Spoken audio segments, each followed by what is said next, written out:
Okay, so we're now going to move on to hear from Annet Birungi. Annet Birungi is from Uganda. She's a radical feminist and an obsessed sexual and reproductive health rights advocate and activist against sexism and misogyny. Her work surrounds reproductive justice and sexual rights. About the work we are doing on reproductive justice, I want to start with the current, what was happening like during the COVID-19, where most of the countries went to total lockdown. And my work surrounds around the adolescent girls and young women. That's where my heart is, and that's where I really love to be. So we saw a lot of injustices. There was actually a lot of injustices among adolescent girls, because they could not access, there was no equality, they could not access reproductive health, they could not access the reproductive information.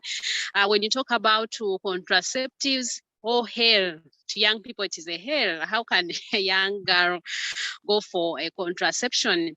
So mostly there was no access to safe abortions.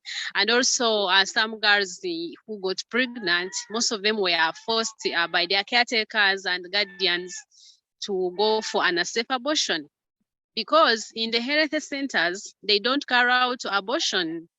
And the facilities that carry out abortion, they are privately owned facilities, and they are expensive. So these are so many tales of adolescent girls and young women went through. And then what was so happening is that these adolescent girls, like they are denied of information. Now, with my experience, when you go to the village and to communities to talk about comprehensive sexuality education, people will begin questioning, telling you that you are teaching the young girls to begin engaging into early sex. So literally, these people are denied all the information, and all their reproductive system, it is actually sabotaged.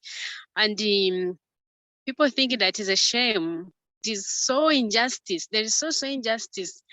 And I'd like to mention it to sisters here, to the viewers, that yes, even though feminists, we are evolving, we are trying so many ways to change this, to ensure that women advance, girls advance, enjoy their sex rights, so that they can live in an environment where they can prosper. I would like to tell you that also patriarchy is changing ways. With what I've learned, I would like to say that the patriarchy is really changing ways. They are changing also their strategies, because they are saying, yes, women are saying this, feminists are saying this. So they are also changing their tactics. It is like for them, they are looking at a way of overpowering or shutting down the feminist voices. And they are so much worried. They are not much worried about women enjoying their full sex rights, but they are worried about losing their status in the community, losing their respect, and being seen as equal. So to me, when our organization evolved, we were talking about we have been implementing activities in ensuring that adolescent girls and young women access reproductive health information and services, carrying out comprehensive sexuality education, ensuring that girls, particularly girls and women, they have a right and power to make decisions on their sexual choices and productive choices. And in most communities, actually, are men. Women do not own that power. Girls don't own a power to their sex rights. They don't own power for reproductive choices. It is men who think that, of course, I have to tell you when to have a child and when not to have a child. I've seen girls, I've seen women young women who are married, going to the extent of doing other dubious things because they are fearing of losing their marriage, because they are not ready to have a child, and the man wants a child. So why I'm saying that the patriarchy is also changing, is changing the strategies. So men find ways of threatening. They are very tactful. It's like you are trying to catch a hen, and you want to throw a hen a peanut, a peanut butter, so that hen can come and you grab that hen, you trap the hen. So that's what is happening. That's what men do. There is the way they want to try. There is the way they trap, and then they use these misogynistic statements, the sexism statements that threaten women. And most women, they are emotional. They don't like violence. They want to see things work out. So when they are threatened with some statements, they give up. They tend to give up, and then men win. So, but for us as Imarisha Dada Uganda, we continue to give the girls the full right to have the voice, to have the reasons.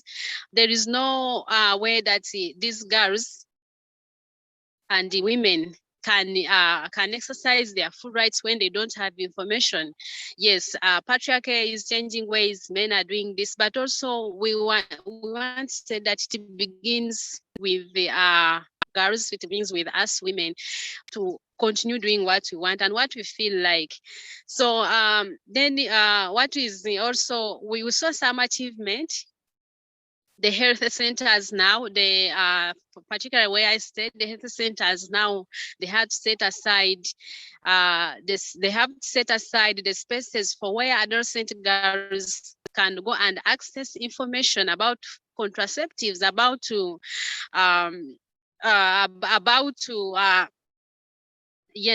contraceptives, about access to safe abortion. But still the reception of these health workers, it is still negative. Like there is the way there is the interpretation, there is a misinterpretation of these health workers, which is negative. When an adolescent girl goes to health facilities, wants to access an information on contraceptive. And also the health workers, because these people, these young girls and women, they have had certain type of contraceptives. This is the one they go to access to. So mostly the health workers deny the girls and women the information to different available methods of contraceptives. They deny them the information on advantages and disadvantages, and also they don't give them the power to make their own choices. For example, me, Annet, like if I'm going to access a contraceptive, maybe I had it from a friend, maybe IUD worked for her. Let me also go and access the IUD. So when I go to access some information, the health worker will not have time to explain to me how IUD works, how it works for different people. They don't have time to test the hormones. They don't have time to test your bodies, the body changes and the other history. So they give you what is there. To me, it is very injustice. And for us, we say we shall continue to speak against it, and also provide as more information as we can to adolescent girls and young women, so that by the time they reach to health facilities to access the information, they also have that information. They are aware. Do the organizations that provide the services to women, are they mostly run by women, or do you have a lot of the male? You were saying that often the men try to shut feminists down. Are the men trying to take control of even these services and also stop the feminist ideas? Yes, actually, we do not provide the services, but we link them to the health centers where they can actually get the services. So as the organization, we don't do that because we don't have we don't have people to do it. We don't have expertise people to do that. So what we do is to link the adolescent girls and young women to the health centers that can provide them that service. Yeah. I don't know if I answered the question. Yeah, maybe. And another thing, I was watching a video about South Sudan, and one of the male government ministers was saying that there's more sexual violence than maybe 20 or 30 years because of pornography. And he said that the breakdown of traditional communities has made, and the pornography, which we have a lot in the West, has made men even more violent. Are you finding that to be true? The changes in men's behavior. Is pornography a big problem in Uganda? Yes, it is a big problem. What happens is that when men who are exposed to pornography, pornography has, different sex styles, different, so many things about pornography. So there's a story that we got from one of the young women we work with here. For her, she was facing intimate partner sexual violence. So she told us that her husband, her spouse, goes to violate her after watching pornography and forces her to practice the sex styles that spouse has watched in that pornography films. So it influences, pornography influences the acts of men towards the acts of men to violate women, because for them, they expect the women to behave sexually in the way that they are watching in that pornography. And also they don't mind the sexual pressure of women, because they have watched pornography.